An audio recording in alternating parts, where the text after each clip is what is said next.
तो क्वेश्चन को सॉल्व करने से पहले आपको क्वेश्चन ध्यान से जरूर पढ़ना होता है। क्रिकेट टीम के एक कोच ने रुपया 3900 में 3 बल्ले तथा 6 गेंदें खरीदी। बाद में उसने एक और बल्ला तथा उसी प्रकार की 3 गेंदें रुपया 1300 में खरीदी। इस स्थिति को बीजगणितीय तथा ज्यामितीय रूपों में व्यक्त कीजिए। सबसे पहले यहाँ पर दो समीकरण बनेंगे। पहला कि भाई उसने 3900 में 3 बल्ले तथा 6 गेंदें खरीदी। हम यहाँ पर मान लेंगे कि भाई यक्स गेंदें रुपए में खरीदी और वाई गेंदें खरीदी। तो यहाँ पर मान लेंगे कि भाई माना कोच ने, ठीक है, कोच ने क्या किया कि भाई एक बल्ला यक्स रुपए में खरीदा, यानी यक्स रुपए में खरीदा, ठीक है, ये आपका हो जाएगा। उसके बाद गेंद कितने में खरीदा, तथा गेंद, एक गेंद है ना, एक गेंद खरीदेगा तो एक गेंद वाई रुपए में खरीदा, ठीक है, इतना हमने कर लिया। उसके बाद क्या करेंगे कि भाई बिल्कुल सिंपल है, जितना दिया है उतना हम एक्स और वाई का गुणा कर देंगे उतने में। तो भाई उसने 3 बल्ला और 6 गेंदें 3900 में खरीदा, तो यहाँ पर लिख देंगे प्रश्नानुसार। बिल्कुल सिंपल है यार, प्रश्नानुसार। अब क्या होगा यहाँ पर कि भाई उसने 3 बल्ला, यानी 3 बल्ला का मतलब है 3x प्लस 6 गेंदें खरीदी, यानी 6y, 6 गेंदें हो गई, इक्वल टू कितने में खरीदी, 3900 में। लेकिन अभी यहाँ पर आप देखोगे कि इसमें पूरे समीकरण में 3 से भाग चला जाएगा, यानी 3 कॉमन निकल रहा है। तो यहाँ पर हम 3 को बाहर कर देंगे तो हमारे पास पूरा समीकरण बचेगा x plus 2y equal to 1300। ये हमारा समीकरण नंबर 1 बन जाता है। उसी तरीके से हम क्या करेंगे, इसमें आप देखो दूसरा क्या कहता है कि बाद में उसने एक और बल्ला तथा उसी प्रकार की 3 गेंदें रुपया 1300 में खरीदी। तो यहाँ पर एक बल्ला का मतलब है कि भाई फर्स्ट स्थिति थी ना, तो यहाँ पर आप लिख सकते थे फर्स्ट स्थिति, है ना, और यहाँ पर सेकंड स्थिति यानी सेकंड कंडीशन। तो सेकंड कंडीशन में क्या कह रहा है, उसी तरीके से प्रश्न अनुसार हम कर देंगे कि भाई उसने एक बल्ला यानी यक्स खरीदा प्लस कितनी गेंदें खरीदी, 3 गेंदें। तो 3 गेंदें यानी 3y इक्वल टू कितने में खरीदी, 1300 में। तो 1300 ये हमारा समीकरण नंबर 2 बन जाता है, और यही हमारा बीजगणितीय रूप हो जाता है। अब हमें इसे ज्यामितीय रूप में दर्शाना है, ठीक है। तो यहाँ तक हमारा बीजगणितीय रूप हुआ। अब हम यहाँ पर ज्यामितीय रूप में इसे दर्शाते हैं। तो समीकरण हमारा ये है। अब इसको क्वेश्चन हटाते हैं। अब यहाँ पर समीकरण 1 से, ठीक है, समीकरण 1 से, समीकरण में 1 से करेंगे। समीकरण 1 हमारा क्या दिया था आप जानते हो, यहाँ पर देख सकते हो कि भाई x plus 2y equal to 1300। तो x plus 2y equal to 1300 ये हमारा समीकरण नंबर 1 है, ठीक है। अब इसे हमें सॉल्व करना है। तो हम यहाँ पर कर सकते हैं कि भाई x बराबर कितना हो सकता है, या y बराबर मान सकते हैं। तो चलो हम यहाँ पर x बराबर निकाल लेते हैं। तो x बराबर हमारा क्या आएगा, 1300, है ना, माइनस 2y, यही आएगा। तो आपको इस तरीके का कुछ चार्ट बना लेना है ना। ये मैंने बना लिया है, ग्राफ मेरे पास नहीं था तो मैंने ग्राफ टाइप में इस तरीके से बना लिया, आप देख सकते हो। और यहाँ पर मैंने समीकरण लिख दी। ये हमारा रहेगा समीकरण नंबर 1 की वैल्यू, और ये रहेगी समीकरण नंबर 2 की वैल्यू। बहुत ही आसान हो जाएगा, ठीक है। तो अब यहाँ पर हम क्या करेंगे, y इक्वल टू कितना माने, ठीक है। तो y इक्वल टू मान लो, मतलब इसकी वैल्यू जो आए वो सम में आएगी तो ज़्यादा अच्छा रहेगा, यानी 100, 200, 300, 400, 500। तो हम y इक्वल टू कितना मान लें। अगर हम यहाँ पर y इक्वल टू मान लेते हैं, मान लो 200, ठीक है, 200 या 100 मान लेते हैं, तो x इक्वल टू कितना आएगा। अगर हम y इक्वल टू 100 मानेंगे तो x इक्वल टू कितना आएगा, यहाँ पर 1200। तो चलो मान लेते हैं। तो भाई हम यहाँ पर फर्स्ट कंडीशन में मानते हैं कि भाई y इक्वल टू कितना मानते हैं, 100 मानते हैं, ठीक है। तो y की जगह 100 रख देंगे, तो बराबर में हमारा क्या आएगा, 1300, है ना, minus 2 into y equal to हमने 100 माना तो 100 रख दिए। तो हमारा कितना आ जाएगा बराबर में, यहाँ पर कर दे रहे हैं बराबर, ठीक है।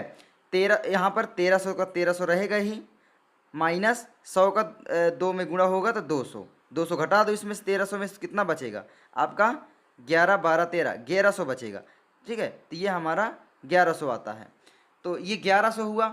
तो अब यहाँ पर हम सीधा लिख देंगे कि भाई हमने y इक्वल टू कितना माना था फर्स्ट समीकरण में 100, तो y इक्वल टू हमने 100 माना, तो x इक्वल टू हमारा कितना आता है 1100, ठीक है, ये हमारा आता है।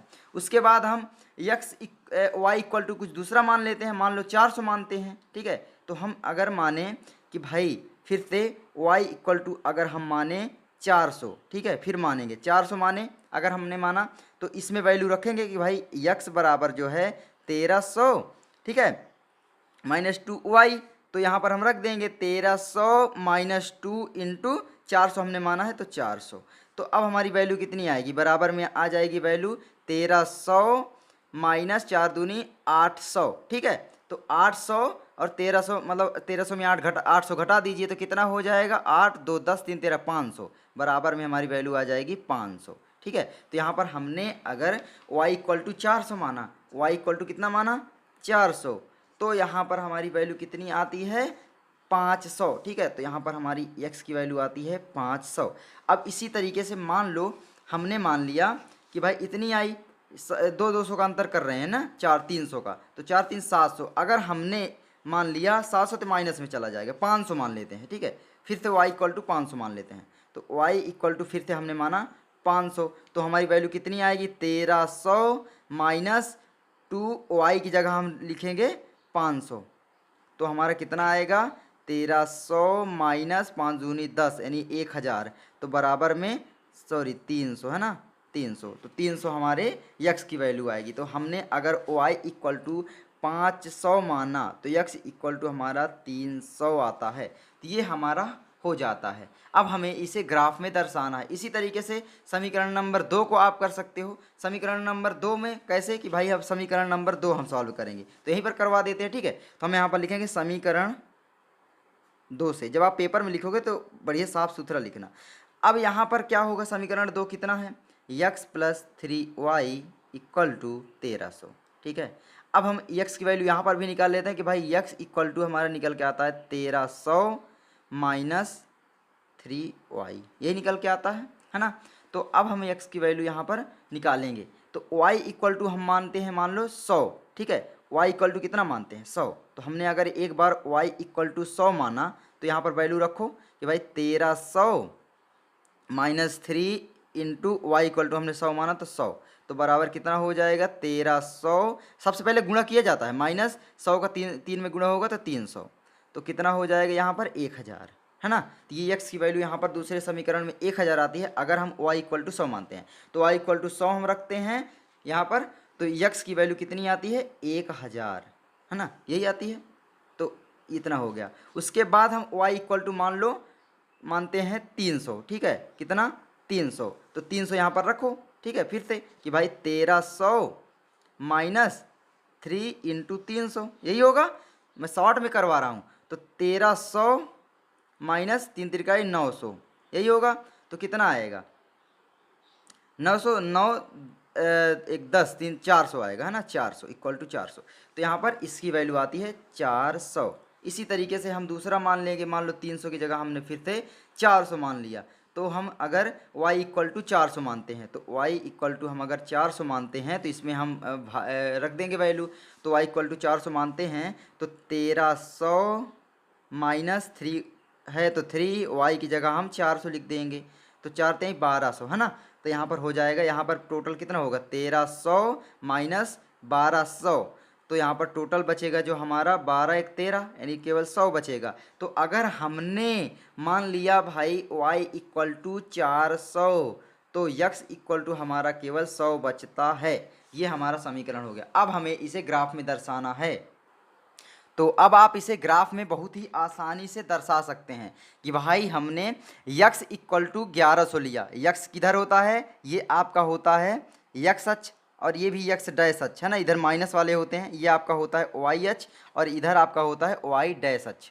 तो अब इसमें आप आराम से वैल्यू रख दो, आ जाएगी कि भाई हमने x इक्वल टू 1100 लिया, तो x इधर है 9 1 10, ये 1100 यहाँ पर है, तो x इक्वल टू हमने 1100 लिया तो y इक्वल टू 100 आया, यानी यहाँ पर 100 आया, तो तो अब इन बिंदुओं को मिलाओगे ऐसे ऐसे करके, ग्राफ में ऐसे ही मिलाते हो ना, तो लगभग हमारा बिंदु एक यहाँ पर आएगा, ये बिंदु आएगा, है ना, ये बिंदु यहाँ पर आ गया।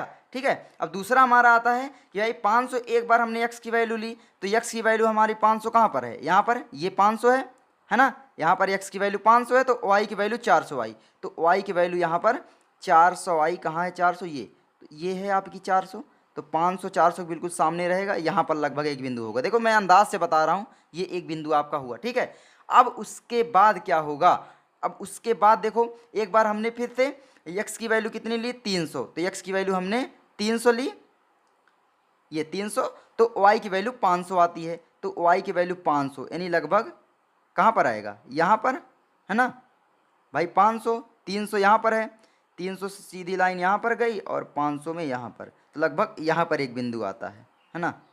तो अब इसे इन तीनों बिंदुओं को हम पटरी से मिला देंगे तो एक हमें सीधी रेखा मिल जाएगी। तो यहाँ पर ऊपर नीचे हो सकते हैं क्योंकि मैंने अंदाज से लिखा है ना, तो ये आपकी कुछ इस तरीके से लाइन एक यहाँ पर मिल जाएगी। इन तीनों बिंदुओं को मतलब हमें मिलाना होता है। अब ये समीकरण हमारा कौन सा था, तो आप लिख सकते हो समीकरण नंबर 1 था। ठीक है, क्या था, x + 2y = 1300, ये हमारा समीकरण 1 था। अब यहाँ पर बिंदु का नाम भी आप लिख सकते हो कि भाई फर्स्ट बिंदु जो हमारा था कि भाई 1100 हमने माना, ये यहाँ पर है ना 1100, तो y की वैल्यू 100 आई थी, यानी y की वैल्यू 100 आई थी, तो ये हमारा जो बिंदु था ये क्या था कि भाई 1100 और 100, इस तरीके से आप लिख सकते हो। इसी तरीके से इनको भी। चलो अब दूसरा दर्शाते हैं।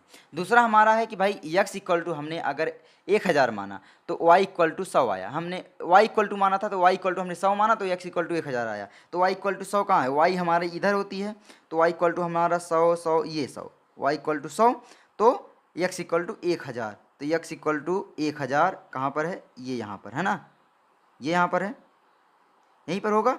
तो ये आपका हो जाएगा कितना, यहाँ से जाएगी, यहाँ एक बिंदु हमारा यहाँ पर लगभग मिलेगा, ये यहाँ पर है ना। उसके बाद y = हमने 300 माना तो y = 300, ये हमारा है। तो x = हमारा 400 आता है, तो x = 400 कहाँ पर है भाई, 400 यहाँ पर, ये है ना 300 400, यहाँ पर एक बिंदु मिलेगा लगभग, तो ये बिंदु आपका हो गया। ठीक है, अब उसके बाद अब यहाँ पर 400 माना हमने, फिर से y = तो y = 400 यहाँ पर है, सॉरी यार, या y = तो इधर होगा ना, y = इधर 400 है, तो x = 100 आता है, तो x = 100 कहाँ पर है, 100 100 100 यहाँ पर मान लो होगा, तो इधर से यहाँ पर मान लो, तो एक बिंदु यहाँ पर होगा। ठीक है, तो अब इन तीनों बिंदुओं को आप मिला सकते हो। ये ऊपर और भी हो सकता है, देखो इधर उधर हो रहा है ना, तो आप इस तरीके से मिलाओगे तो यहाँ पर ये देखो काट देगी तुरंत रेखा, ये काट दी ना यहाँ पर। इस तरीके से आपकी वैल्यू यहाँ पर जो भी यहाँ कटेगा, मतलब ग्राफ में आप करोगे तो बहुत ही आसानी से आ जाएगा। तो बस इतना ही सी छोटी सी वीडियो, आई होप आपको पसंद आई होगी, और बस मैं मिलता हूँ आपसे अगली वीडियो में। जय हिंद।